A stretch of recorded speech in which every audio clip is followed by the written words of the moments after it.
بسم اللہ الرحمن الرحیم۔ محترم ناظرین، السلام علیکم۔ حضرت نوح علیہ السلام کا واقعہ قرآن مجید، احادیث مبارکہ اور دیگر اسلامی کتب میں تفصیل سے بیان کیا گیا ہے۔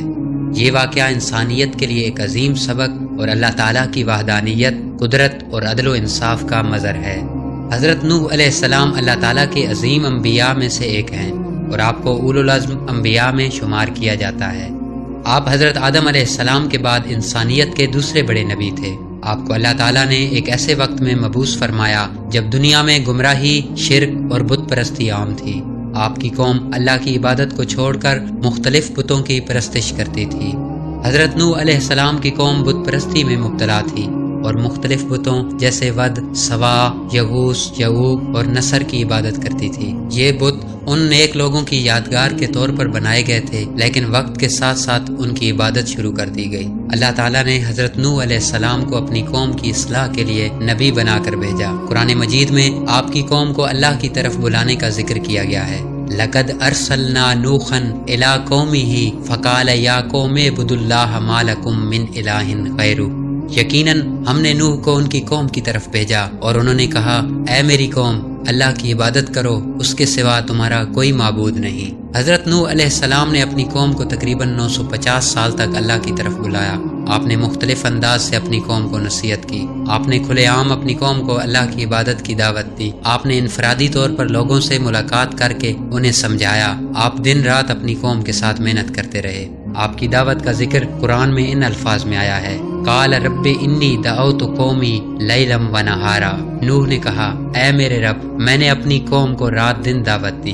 حضرت نوح علیہ السلام کی قوم نے آپ کی بات ماننے سے انکار کر دیا اور آپ کا مذاق اڑایا۔ قوم کے سرداروں نے آپ پر جھوٹا ہونے کا الزام لگایا اور کہا، ما نراک الا بشرا مثلنا، ہم تمہیں اپنے جیسا ایک انسان ہی دیکھتے ہیں۔ جب قوم نے مسلسل انکار کیا اور ظلم و زیادتی کی انتہا کر دی تو حضرت نوح علیہ السلام نے اللہ تعالیٰ سے دعا کی، رب لا تذر علی الارض من الکافرین دیارا، اے میرے رب، زمین پر کسی کافر کو بسنے والا نہ چھوڑ۔ اللہ تعالیٰ نے حضرت نوح علیہ السلام کو ایک عظیم طوفان کے بارے میں آگاہ کیا اور انہیں ایک کشتی بنانے کا حکم دیا۔ قرآن مجید میں ذکر ہے، وَاصْنَعِ الْفُلْكَ بِأَعْيُنِنَا وَوَحْيِنَا، اور ہماری نگرانی میں اور ہمارے حکم سے کشتی بناؤ۔ حضرت نوح علیہ السلام نے اللہ کے حکم کے مطابق ایک بڑی کشتی تیار کی۔ قوم کے لوگوں نے کشتی بنانے پر آپ کا مذاق اڑایا، لیکن آپ صبر کرتے رہے۔ اللہ تعالیٰ کے حکم سے زمین سے پانی نکلنے لگا اور آسمان سے موسلادھار بارش ہونے لگی۔ یہ ایک عظیم طوفان تھا جس میں تمام کافر ہلاک ہو گئے۔ صرف وہ لوگ بچ سکے جو حضرت نوح علیہ السلام کی کشتی میں سوار تھے۔ فَفَتَحْنَا أَبْوَابَ السَّمَاءِ بِمَاءٍ مُنْهَمِرٍ، تو ہم نے آسمان کے دروازے زور سے برسنے والے پانی سے کھول دیے۔ حضرت نوح علیہ السلام کا ایک بیٹا جو کافروں میں شامل تھا کشتی میں سوار نہیں ہوا۔ حضرت نوح نے اسے بلایا، لیکن اس نے جواب دیا، سآوی الی جبل یعصمنی من الماء، میں کسی پہاڑ کی پناہ لے لوں گا جو مجھے پانی سے بچا لے گا، لیکن وہ بھی طوفان میں ڈوب کر ہلاک ہو گیا۔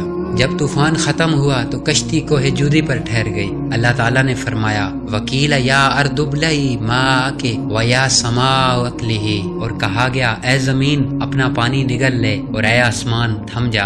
حضرت نوح علیہ السلام اور ان کے ساتھیوں نے اللہ کا شکر ادا کیا اور زمین پر نئی زندگی کا آغاز کیا۔ حضرت نوح علیہ السلام کا واقعہ ہمیں کئی اہم اسباق دیتا ہے، شرک اور بت پرستی سے بچنا اور اللہ کی وحدانیت کو تسلیم کرنا، مشکل حالات میں صبر اور ثابت قدمی کا مظاہرہ کرنا،